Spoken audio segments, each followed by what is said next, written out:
Mr. Camping sempat kena jadi salah satu pasien coronavirus ini di awal Juli. Jadi ceritanya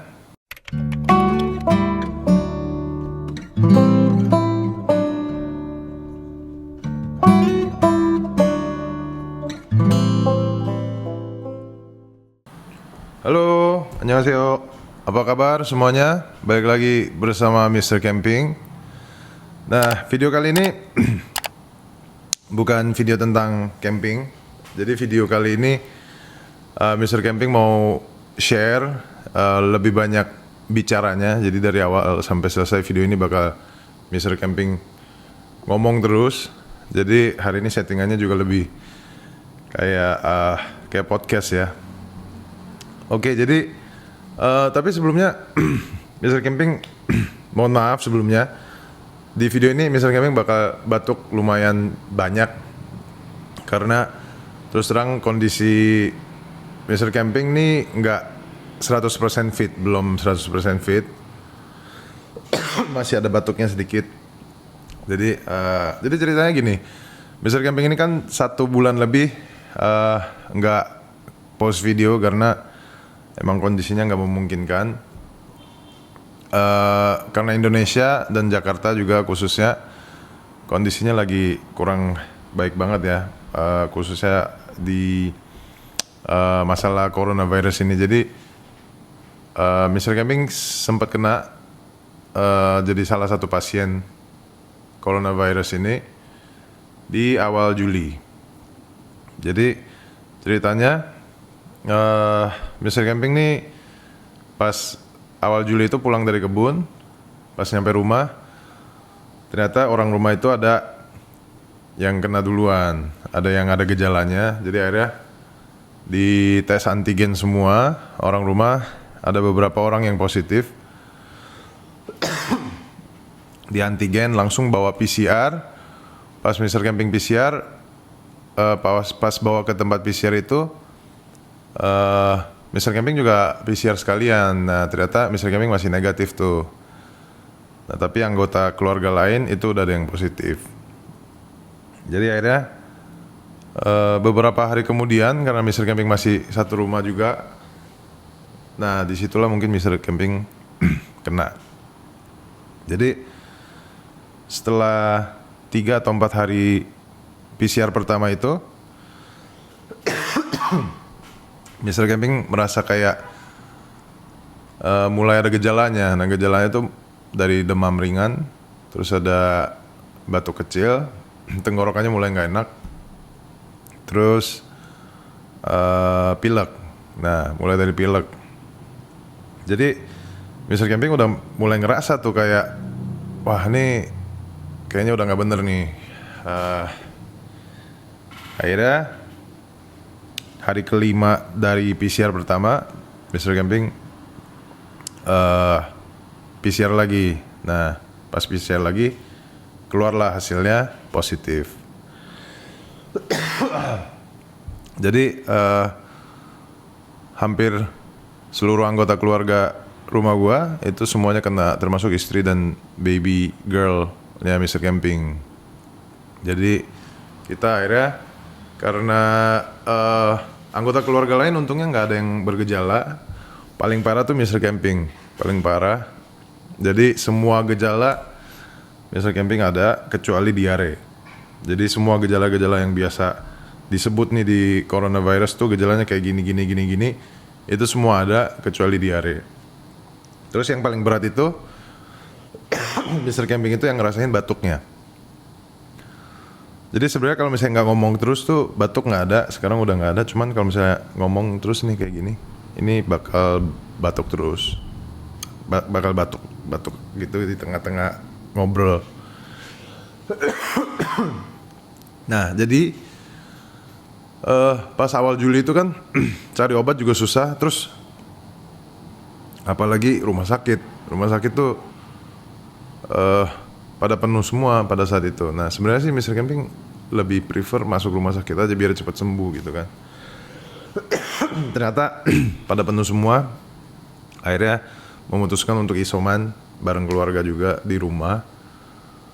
Nah tapi hari ke 6 atau hari ke 8 ya, 6 sampai 8 itu, hari ke 8 itu kayaknya paling puncaknya.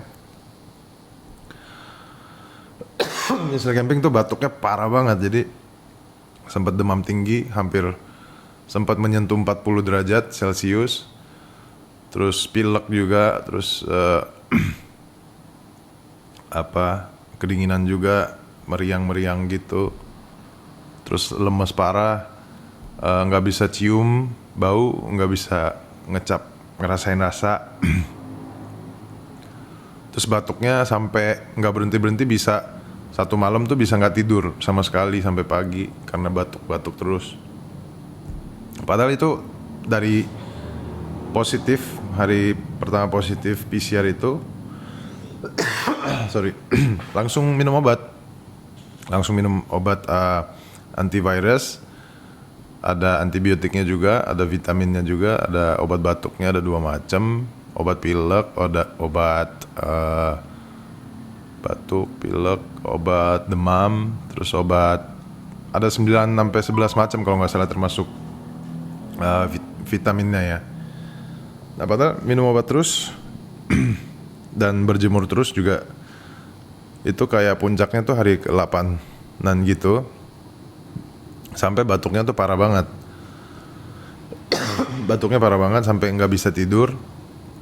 Terus karena saking sering batuknya, jadi otot-otot perut tuh udah ketarik semua. Jadi kayak takut batuk karena terlalu sakit di perut, dan sampai ada merasa salah satu organ tubuh tuh ada yang kayak mau pecah rasanya. Jadi pas puncak-puncaknya itu tuh jam 11 malam kalau nggak salah, Mr. Camping tuh sempet karena anggota keluarga lain, khususnya istri gue nggak bisa nemenin gue karena ada baby.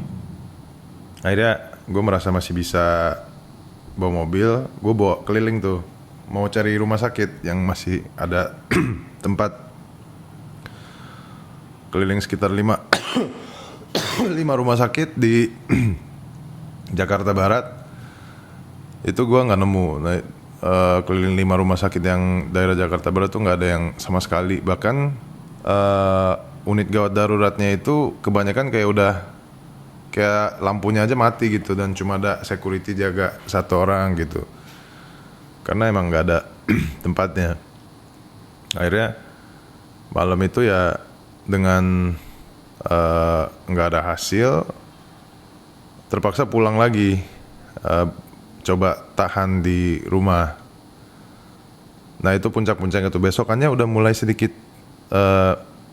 mulai turun tuh gejala-gejalanya. Jadi itu benar-benar pas puncaknya itu, rasanya benar-benar nggak pernah sesakit itu. Mr. Camping itu nggak pernah sesakit itu. Jadi ada sedikit rasa khawatir karena diberitakan juga banyak yang angka-angkanya juga data-datanya lumayan ngeri juga. Terus di sekitar Mr. Camping juga dari teman atau saudara tuh banyak berita-berita duka gitu. Jadi sempat ada kekhawatiran yang lumayan besar. Tapi untungnya setelah hari puncak gejala itu, besok hari berikutnya tuh udah mulai sedikit demi sedikit turun. Dan akhirnya pas yang hari ke-7 atau ke-6 itu kalau nggak salah, Mr. Camping dikasih resep sama dokter suruh pakai nebulizer. Jadi alat yang untuk pakai uap gitu ya. Ada resep dokternya juga, ada obat-obatan racikannya.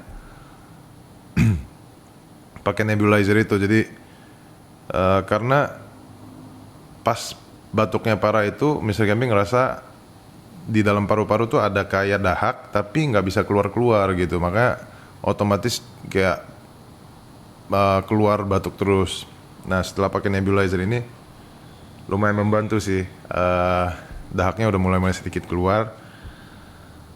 Nah intinya setelah hari ke-9 ke-10 itu mulai turun-turun gejalanya. Itu Mr. Camping minum air hangat terus, jemur terus 10-20 menit setiap hari. Terus apa lagi ya? Tapi intinya pas bergejala itu sama sekali nggak ada nafsu makan, jadi makannya agak sulit. Jadi dia harus Mr. Camping dikasih tahu sama dokter, Mr. Camping harus banyak makan, dipaksain, akhirnya tetap berusaha untuk makan, ada asupan gizi segala macam, dan akhirnya udah mulai turun tuh gejalanya. Jadi setelah hari ke-18, jadi tanggal 20 Juli itu Mr. Camping, karena semua gejala nggak ada kecuali batuk, ada Mr. Camping PCR-nya negatif lagi. Jadi udah dinyatakan negatif, nggak ada gejala semua, tapi masih ada efek samping sisa-sisa batuknya kalau misalnya sering ngomong. Jadi selama gejala itu bahkan nggak ada suaranya sama sekali, Mr. Camping tuh nggak bisa ngomong karena keseringan batuk. Jadi suaranya juga hilang gitu. Jadi ini juga belum lama suaranya balik lagi. Jadi apa ya? Karena kalau Mr. Camping sih nggak bisa masuk rumah sakit karena emang kondisinya rumah sakit pada penuh. Jadi akhirnya terpaksa isoman. Terus by WA dengan dokter, dikasih resep obat, beli obat. Dan lapor kondisi tiap hari pagi dan sore ke dokter gitu. Dan pada saat puncak gejala juga Mr. Camping mau ke rumah sakit juga nggak bisa karena pada penuh. Jadi pengalaman Mr. Camping kena COVID ini emang apa ya, buat Mr. Camping pengalaman yang sangat dahsyat banget karena nggak pernah terus terang sesakit ini, ngerasain sakit seperti ini. Dulu waktu remaja sempat pernah kena demam berdarah, cuman nggak sesakit ini juga. Di rumah sakit seminggu, diinfus terus, badan lemes segala macam, demam tinggi, tapi beda sama yang sakit ini karena yang ini tuh gejala beratnya batuk dan nafasnya jadi pendek gitu, nggak bisa nafas dalam, kayak paru-parunya menciut, cuma bisa napas pendek gitu.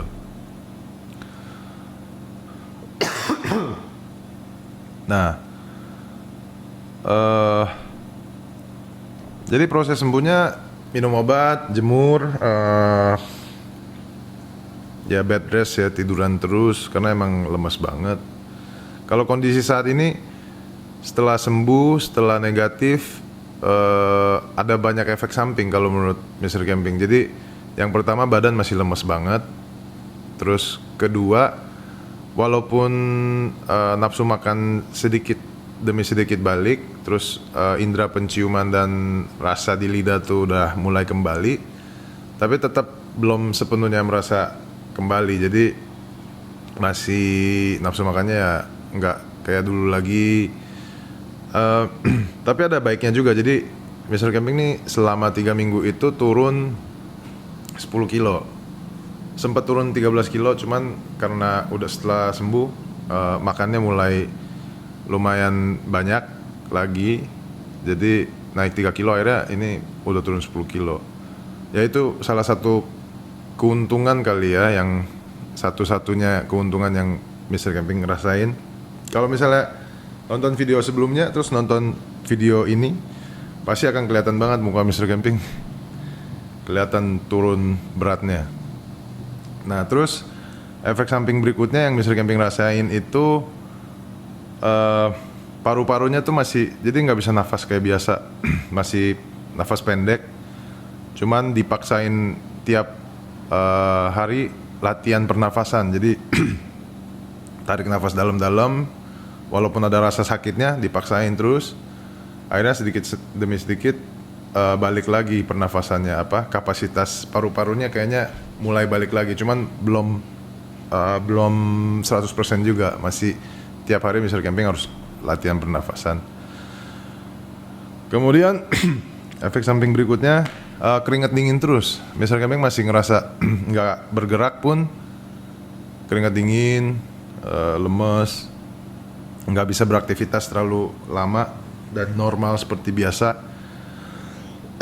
Karena beraktivitas misalnya 2 jam 3 jam harus istirahat 30 menit tiduran atau enggak lemes banget gitu. Jadi setelah sembuh pun kayaknya proses recovery untuk bener-bener 100% fitnya itu masih butuh waktu dan masih butuh usaha. Jadi Mr. Camping juga masih minum vitamin dan lain-lain. Nah, jadi jangan khawatir, Mr. Camping kondisinya sangat membaik tiap hari, hari demi hari. Jadi mudah-mudahan bisa balik camping lagi dalam waktu dekat setelah PPKM selesai pastinya. Nah, Mr. Camping mau share juga informasi karena Mr. Camping orang Korea, expat di sini, jadi kondisi orang-orang Korea, orang asing khususnya orang Korea yang di sini tuh juga cukup parah karena kita ada komunitas Korea yang selalu share berita tentang orang-orang Korea yang tinggal di sini dan kondisinya sempat tuh pas awal Juli itu yang pas Mr. Camping juga lagi bergejala banget, itu orang Korea sampai sewa pesawat, charter pesawat gitu pulang ke Korea karena nggak bisa naik pesawat yang komersial yang biasa karena mereka udah pada positif dan khususnya yang udah lanjut usia mereka udah gejalanya berat kan. Jadi yang gejalanya berat-berat mereka dibantu sama kedutaan dan asosiasi Korea di sini. Mereka pada charter pesawat tuh banyak tuh yang pulang sekitar 80 orangan. Terus bahkan setelah sampai Korea pun ada yang meninggal. Terus yang meninggal di Indonesia juga cukup banyak, 18 orang sampai saat ini. Nah tapi ada beberapa perusahaan Korea tuh mereka kalau misalnya kita kirimin surat PCR positifnya, mereka kirimin kayak dus isinya makanan-makanan instan supaya membantu ada makanan saat mereka lagi isoman. Untungnya gue isoman ada keluarga juga, jadi di sini makan apa segala macam sih nggak terlalu masalah. Cuman yang sendiri tuh yang kayaknya wah Mr. Camping nggak kebayang kalau misalnya isoman sendiri cari makan sendiri itu pasti berat banget. Oke, jadi pengalaman Mr. Camping kena COVID ini ya yang pasti nggak enak banget rasanya. Jadi kalau misalnya ada yang masih meragukan sih, kayaknya nggak perlu lah. Maksudnya udah banyak sekali yang kena dan merasakannya. Jadi Mr. Camping saranin semuanya vaksin secepat mungkin karena pas banget minggu yang kena COVID itu Mr. Camping pengen suntik vaksin. Cuman karena untuk vaksin untuk WNA itu belum lama dibuka dan prosedurnya lebih ada ekstra dibanding WNI, akhirnya agak sedikit tertunda ya, dan sebelum dapat vaksin udah kena duluan. Padahal Mr. Camping jaga banget, tiap minggu antigen, terus tiap bulan juga PCR, selalu jaga jarak, cuci tangan, pakai masker, semua protokol dijalankan, tapi tetap kena juga gitu. Jadi Mr. Camping berharap kalau misalnya yang masih sehat tetap jaga protokol kesehatan supaya nggak kena, vaksin secepat mungkin. Dan kalau misalnya yang udah pernah kena, semoga antibodinya juga tinggi dan bisa lebih kebal dan ya tapi tetap mempertahankan protokol kesehatan masing-masing. Nah, semoga pandemi ini cepat lewat ya, karena ya lumayan berat juga untuk dan kangen juga ya balik ke kehidupan yang sebelumnya, bisa pergi bebas, bisa kumpul-kumpul rame-rame gitu. Ya, jadi Mr. Camping berharap Indonesia cepat pulih dari coronavirus dan bisa balik ke kehidupan normal secepatnya. Oke, jadi sekian informasi dari Mr. Camping, berita terkini, breaking news. Mudah-mudahan kalau misalnya udah fit terus PPKM udah selesai, Mr. Camping akan balik camping lagi. Oke, sampai jumpa lagi di video berikutnya. Annyeong. Oh ya, kalau misalnya mau tanya informasi tentang coronavirus, misalnya ada yang penasaran atau mungkin punya pengalaman atau punya saran, bisa komen di bawah ini. Oke, sampai jumpa di episode berikutnya. Annyeong.